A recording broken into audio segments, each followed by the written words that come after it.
Hello, I have been asked a few times to kind of do a quick instruction on how we make these bottle holders. I have done these for my scouts so that they can have them and use them at camp. So I am going to show you how to make one. Okay, so I removed my bottle and I just wanted to show you a few parts. This is the buckle. It has a compass and a whistle, and it also has a flint. And that is nice to have on hand at camp. We have a push pressure buckle that we use to tighten it around our bottle head, and then we have the braided paracord. This is all one strip of paracord that is slightly larger than 9 feet, so you have 9 feet of paracord if you were to unravel this. I feed the ends up in here so they can be pulled out in an emergency, and you will have your paracord available to you. So I'm going to start now by showing you the part. So here's the buckle, here's the pressure clip. I also use these scissors because they have a nice notch in them that makes it easy to cut, but it is definitely not necessary.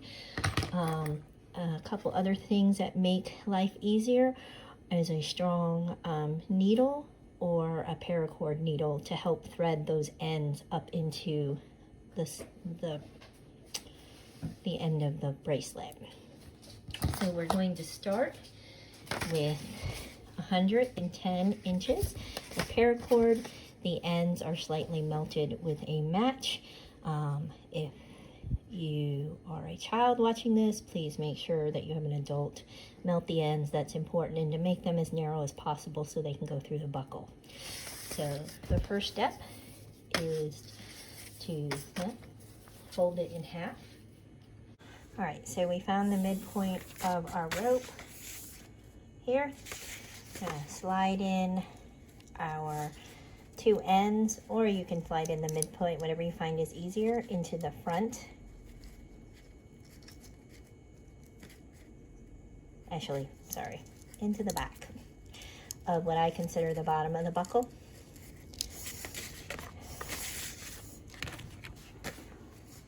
And then we're going to weave them through.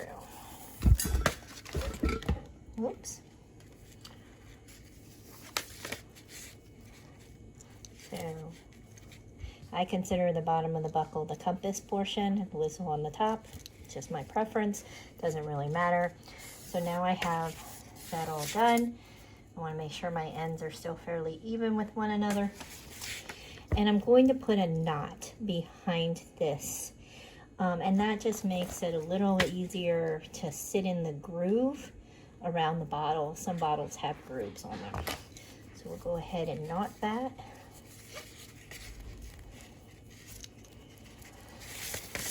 And the next thing we will do is put the pressure clip. Now make sure your knot is as close up as possible. You don't need anything fancy, but you do want it.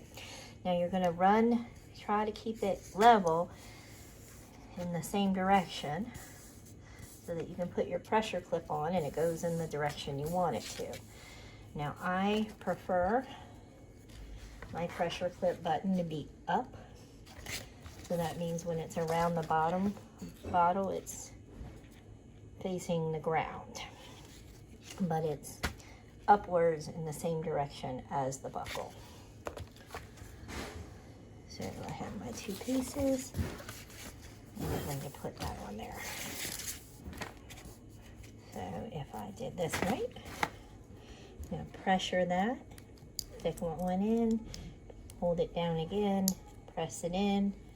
So you're holding down the pressure so you get it through the double holes, and that's what creates the grip. So we're going to weave this all the way down to the end. And there we're at our buckle, but not, so it is in the right direction. I'm facing up, but my strings aren't quite level. Now, how big do you make your hole? Well, that's the question of the day, and it's going to be dependent on your bottle. So the best thing to do is to get your bottle present, and I'm going to lay it down here so you can see it in the video. And I'm going to put it over. I'm going to tighten it. Okay, that's a good spot. I want to make it a little bit looser so I have room to pull it off comfortably. And that's really all I need. Now, they're not quite level anymore, so you want to level them out, so pull it out so they're level. And in this case, I'm going to be making this for a bottle that's a little bit longer, so I'm going to give me a little bit wider. So I'm going to give myself a little more wiggle room. Now, after this, I put a knot so I have a nice, easy stopping point when I'm doing my, when I'm braiding it. So, here we go with another knot.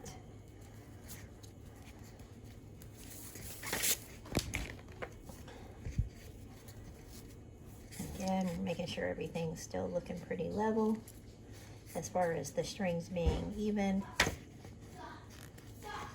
All right, so now we're gonna weed our ends through the back of the top of the bottle.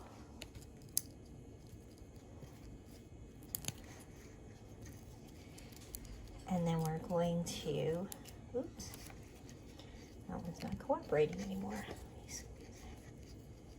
Okay, so now I've got both of mine. And so now I want my handle height. And so the handles are fairly easy. Really just want, I'm about 6 to 9 inches. It really depends on your preference, but you have plenty of room to do a 9-inch handle and get the braid all the way down with 110 inches. So I'm going to bring that here. And so that's approximately my 9 inches, and that's just the handle part I'm going to weave. So just to get a clean start, I'm also going to do one, it's not really a knot per se, but I'm going to tie these to themselves.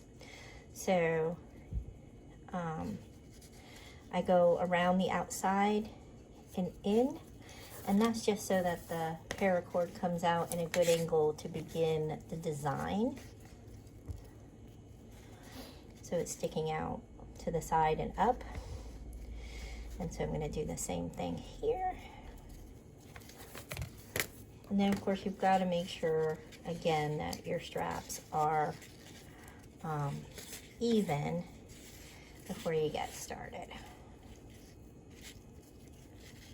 So you can even kind of push those straps up behind the buckle, if you can see that. And so now we have the two wings kind of out here to the side. We pulled tight, and so we're ready to begin. And so this is a fairly straightforward, you'll be able to do this very quickly once you get into the swing of it. But you're going to start with your right side, and you're just going to make a loop.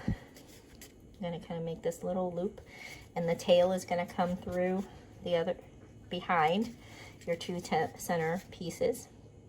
And then you're going to take your other piece, and it's going to go, oops, here, just for the sake of making it more obvious. So you take this, bring it underneath, and then it comes over top and jumps through the hole that you just created with your first string. Now it'll take a couple spots before it starts to look like anything, but now we have our loop right here. So that means we need to make our loop on the other side. So we make our loop. You can make it small, you can make it big like I did before. The other side comes under the tail and then over top. And as it gets a little shorter, it gets a little bit easier to manage as well. But really, it's once you get the hang of it, it's not a big deal. All right, so there's that. So let's say you put them down and you don't remember where to start up again. You're really looking for that last loop. Which side am I on? The bottommost loop is over here, so that means I'm starting over here with another loop. So the loop will be on the opposite side.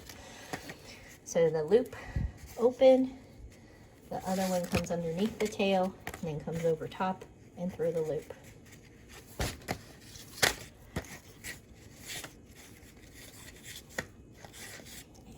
And loop.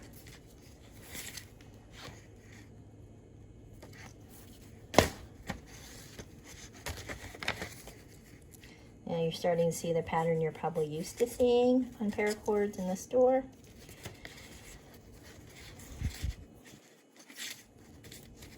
And let's see from here, when I'm not trying to demo it, I just kind of make it work. Pull it snug each time. And now you can kind of see what I've done. Now I'm going to post in the comments a site I found that does a good visual of this particular design if you want to look at it that way, or print it out and have it in your kit. But I'm going to go ahead and do down to here, and then I will do another video. I will continue the video showing you how to kind of tie off the ends. So see you in a minute. All right, so now I am finishing up my braid. I'm going to do one more, and then I am going to tuck in the ends. Now the ends can be done a few different ways. Now it looks like I have a lot left, and I did this on purpose because I want to show you that while you can have a nice tight braid, you can spread it out and it looks just as nice and comes to the end. You could also choose to do a shorter handle and a tighter weave. Those are all options as you get more familiar with doing them. Now I have this tool. This is a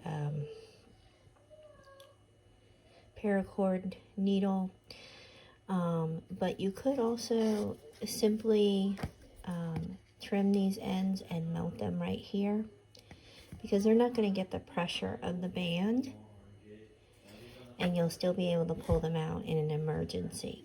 So that's the simplest way to do it. I like to weave them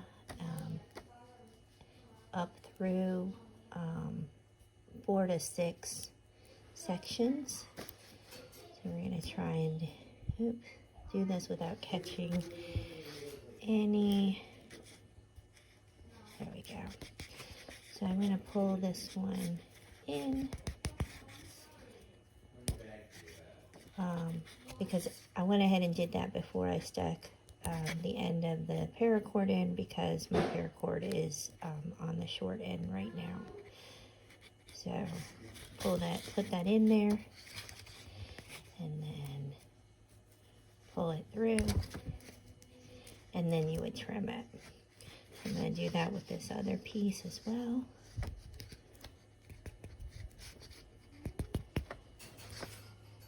Alright, so both of them have been weeded through 4 sections in the back, and then we're just going to trim them down.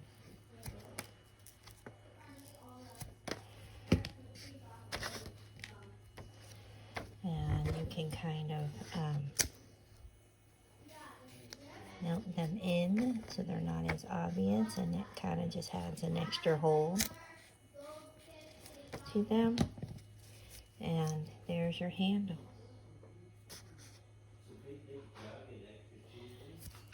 All ready to go. Thank you for watching.